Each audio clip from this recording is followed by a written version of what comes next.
Hello, this is Sonia Russell. I am a public health major at Brigham Young University, Idaho, and today we will be discussing the topic of childhood obesity. According to the Centers for Disease Control and Prevention, more commonly known as the CDC, approximately 1 in every 3 children in the United States are considered either overweight or obese. Childhood obesity has become an epidemic in this country, and the rates are continuing to rise. Risk factors of this disease are type 2 diabetes, heart disease, stroke, cancer, joint problems, sleep apnea, low self-esteem, and depression.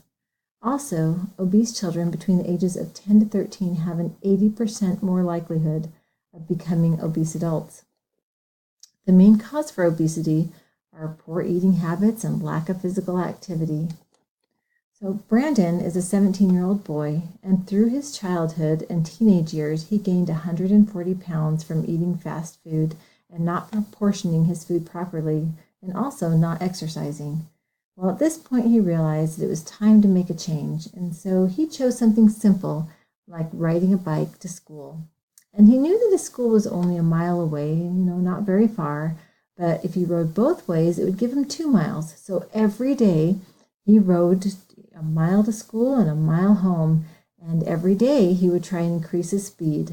Well, by doing this, he lost 70 pounds, and with the help of his family, he began to make small changes in his diet as well, like cutting back on sugar and using better portion control. He also began exercising more, and he made a goal of completing a triathlon, which he actually recently just accomplished. Making these small changes has changed his life. He's not only healthier, but he's much happier and a much more outgoing child.